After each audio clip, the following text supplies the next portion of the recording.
అయితే ఈయన ఏదైతే ఆంధ్ర తెలంగాణ అంటే చెప్పేసి తిరుపతి దేవస్థానాల గురించి మాట్లాడండి.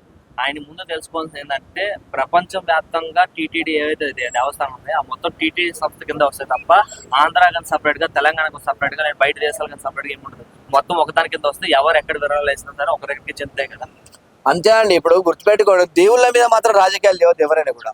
ఇప్పుడు మీరు చేసే తప్పులకు దేవుళ్ళని తీసుకొచ్చి దేవుళ్ళ మీద రాజకీయం చేసి ఎంతవరకు కరెక్ట్ అండి? ఇలా గుర్తుపెట్టుకోండి, తిరుమల తిరుపతి దేవస్థానం అంటే అందరికి ఇష్టం అండి. ఇలా ప్రపంచానికే ఇష్టం. అంత పెద్ద టెంపుల్ ఎక్కడ లేదని చెప్పి ఇలా భక్తులందరూ ఇలా గుర్తుపెట్టుకోండి, భక్తులు మొక్కిన మొక్కులు తిరిగితేనే కదా గుడికి వెళ్ళేది. ఇలా అదేవిధంగా తిరుపతిని ఈ విధంగా మాట్లాడడం కరెక్ట్ కదా. మరి అంత అంటే కూడా గుర్తుపెట్టుకోండి, ఇలా మన ఇక్కడ నుంచి ఇతర దేవాలయాలకు కూడా అందరు వెళ్తున్నారు కానీ టూరిస్టులు. ఇలా తెలంగాణ కూడా హైదరాబాద్ కూడా వస్తారు కానీ చాలా మంది భక్తుల నుంచి. అట్లా టూరిస్ట్ డెవలప్ చేయాలి తప్ప కానీ టూరిజం కోసం ఈ విధంగా ఇష్టం వచ్చినట్టు మాట్లాడితే కరెక్ట్ కాదు. ఎందుకంటే ఏదైనా ఉంటే మనల్ని డెవలప్ చేసుకోవాలి. మన దానికోసం మీరు ఎక్కువ ఫోకస్ చేయరు. మన దగ్గర టెంపుల్ ఇక్కడ ఉంది, ఈ విధంగా ఉందని చెప్పేసి కానీ ఇతర టెంపుల్ దగ్గర పోవద్దనే సామెత ఎక్కడండి? ఇలా గుర్తుపెట్టుకోవాలి. మన ఇప్పుడు ఇలా మీకు సరే నిజంగా వీళ్ళకు నిజంగా యూట్యూబ్ అన్నకు అంత ప్రేమ ఉంటే గిట ధర్మపురి లక్ష్మీ నరసింహస్వామి దేవస్థానం ఉంది. ధర్మపురి ప్రాంతంలో ఇలా ఈ ప్రపంచంలో లేనటువంటి దేవులు యమధర్మరాజు మా ఊరు ఉన్నారు. మీరు అందరు కలిసి టీవీ ఛానల్ ఇలా పృథ్వీ కానీ తర్వాత రఘు కానీ మీరు అందరు కలిసి మా ధర్మపురి మీద స్పెషల్ ఫోకస్ పెట్టి ఒక 10 రోజులు మీరు ఇవ్వండి. గోదావరి పుష్కరాలు ఇలా తెలంగాణ ప్రాంతంలో ధర్మపురి ప్రాంతం ఉంది. ఇలా ధర్మపురిలో నెంబర్ 1 జరుగుతుంది, నెంబర్ 1 జరుగుతుంది. ఇలా ఏపీలో రాజమండ్రి ఎట్లా జరుగుతుంది, ధర్మపురి జరుగుతుంది. దానికోసం చేయండి. ఇలా వేములవాడ రాజరాజేశ్వర స్వామికి లక్షలాది మంది భక్తులు వచ్చారండి వేములవాడ టెంపుల్ కి. దానికోసం ఫోకస్ చేసి మీరు 10 రోజులు వీడియో పెట్టండి. అదేవిధంగా కొండగట్టు ఆంజనేయ స్వామి టెంపుల్ ఇలా పెద్ద టెంపుల్ ఉంది. ఆ టెంపుల్ కోసం మీరు ఆ విధంగా వీడియోలు పెట్టి మీరు హైలైట్ చేయండి. మరి సమ్మక సారక దేవాలయం ఉంది, దానికోసం మీరు పెట్టండి. అవేమో వీళ్ళు పెట్టరు కానీ ఇతర దేవుళ్ళ కోసం మాట్లాడతారు. ఏ రోజైనా వీళ్ళ కోసం టెంపుల్ల కోసం ఇలా యూట్యూబ్ ఛానల్ వచ్చిందండి వీడియోలు. ఎవడెవడు భూ కబ్జా చేసిండు, ఎవడు తీడు చూడండి, ఎవడెవడని చేసిండు తప్ప ఇలా వీళ్ళకి ఇంత నిజమైన ఏమంటే ఆ దేవాలయం మీద వీడియో వేయండి, వీడియోలు పెట్టుర్రి, రోజుకో వీడియో నెయ్యూరి. ఇలా టెంపుల్ ఉన్నాయి కదా, మన టెంపుల్ మనం అభివృద్ధి చేసుకుందామని బాగా మాట్లాడతారు కదా. సరే మీరు కూడా తెలంగాణ ప్రాంతంలో ఉన్నటువంటి వ్యక్తులు మీకు కూడా భాగమే కాబట్టి మరి ఈ టెంపుల్ మీద మీరు ఫోకస్ చేసి వీడియోలు పెట్టుర్రి. మరి అవి పెట్టరు ఏ రోజు కూడా. ఏ రోజు నాకు చూసి రాండి మీరు ఛానళ్ళలో కావాలనుకొని చెప్పేసి ఇలా మతాలను రెచ్చగొట్టడము, దేవులని ఈ విధంగా అంటుందని చెప్పేసి చేయడము. ఇలా గుర్తుపెట్టుకోండి, తెలంగాణ ప్రాంతంలో ఇలా గుర్తుపెట్టుకోండి, ఇలా ఆంధ్ర వాళ్ళు రావద్దు అనే విషయం చాలా తప్పు అండి. ఇలా హైదరాబాద్ డెవలప్ అయిందంటే ఇలా గుర్తుపెట్టుకోండి ఆంధ్ర వాళ్ళండి. ఇలా ఏ రియల్ ఎస్టేట్ కంపెనీలలో అన్నింటిలో ఇలా బిజినెస్లు డెవలప్ చేసింది ఎవరండి? లక్షలాది మందికి ఆంధ్రాలో ఉపాధి ఇస్తున్నారండి. ఇలా మనం గుర్తుపెట్టుకోవాలి. ఇలా అన్నం తినేది కూడా మర్చిపోవద్దు. ఇలా అనేకమైన నాడు తెలంగాణ ప్రాంతంలో ఉన్న రోజులలో కూడా అప్పుడు వాళ్ళు కన్స్ట్రక్షన్ వాళ్ళని చేస్తుండ అండి. ఇలా మన ప్రాంతాన్ని డెవలప్ చేస్తే మనం డెవలప్ చేసిరని చెప్పేసి ఇలా మనం గొప్ప చెప్పుకోవాలి. ఇలా ఆంధ్ర వాళ్ళు డెవలప్ చేయడం వల్లే కదా హైదరాబాద్ ఇంత డెవలప్ అయ్యి ఇలా రాష్ట్రానికి ఇలా 70% ఇన్కమ్ వస్తుంది ఇలా హైదరాబాద్ వాళ్ళంటే. ఇలా గుర్తుపెట్టుకోవాలి. ఏదైనా ప్రతి ఒక్క లీడర్లు కూడా ఇలా ఇక్కడ తెలంగాణ ప్రాంతంలో ఏపీలో చంద్రబాబు నాయుడు గారు డెవలప్ చేసారు, కొద్దిగా రాజశేఖర్ రెడ్డి గారు డెవలప్ చేసారు, తెలంగాణ వచ్చిన తర్వాత కేసీఆర్ గారు డెవలప్ చేసారు. డెవలప్మెంట్ కోరుకోవాలి తప్ప వీళ్ళు ఇట్లా చేసారు అట్లా చేసారు అని చెప్పేసి కోరుకోవాలి. ఇలా గుర్తుపెట్టుకోవాల్సిన విషయం ఉంది. నాడు తెలంగాణ ప్రాంతంలో ఇలా చూసుకుంటే పటేల్ పట్వార్ వ్యవస్థ ఉన్నప్పుడు ఎంత ఘోరమైనటువంటి పరిస్థితి అండి. తెలంగాణ ప్రాంతంలో ఇలా గుర్తుపెట్టుకోండి, వెలువదూరుల ముంగట చెప్పులు వేసుకోకుండా నా చెప్పులు పక్కకిడిచి వట్టికాలతో నడిపించిన రోజులు ఉన్నాయి. అవన్నీ మనం మర్చిపోయినామండి. ఎన్టీ రామారావు గారు వచ్చి ఇలా తెలంగాణ ప్రాంతంలో ఉన్నటువంటి ఎస్సీ ఎస్టీ బీసీ మైనార్టీలను అందరినీ కూడా ఇలా ఒక రాజకీయంగా ముందడు తీసుకొచ్చారండి. ఇలా ఆ రోజులలో తీసుకొచ్చి ఇలా పటేల్ పట్వార్ వ్యవస్థను ఎంత దారుణమైనటువంటి పరిస్థితి అండి. వంగి దండాలు పెట్టాలండి అసలు ఎస్సీ ఎస్టీ బీసీలు.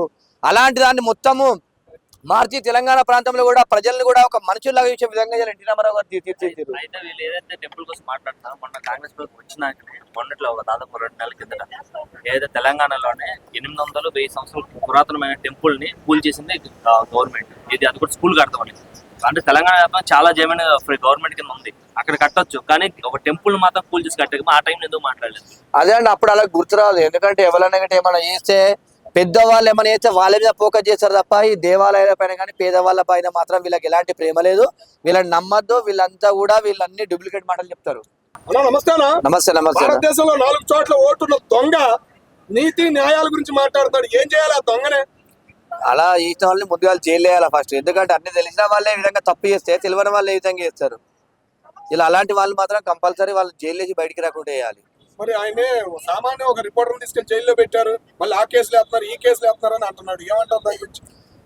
ఇలా గుర్తుపెట్టుకోండి, ఏదైనా కూడా తప్పు చేసిన వాళ్ళని మాత్రం శిక్షించడం మాత్రం అది కాకపోతే, ఎందుకంటే రాజకీయ కుట్రకూరాలు కూడా చాలా వరకు జరుగుతున్నాయి. ఏదైనా కూడా తప్పు చేసిన వాడు ఎప్పుడు కూడా శిక్ష పడాల్సిందే. వెనకాల ఉండేటోళ్ళు జగన్ పార్టీ అని చెప్పేసి అంత వైసీపీ పార్టీ.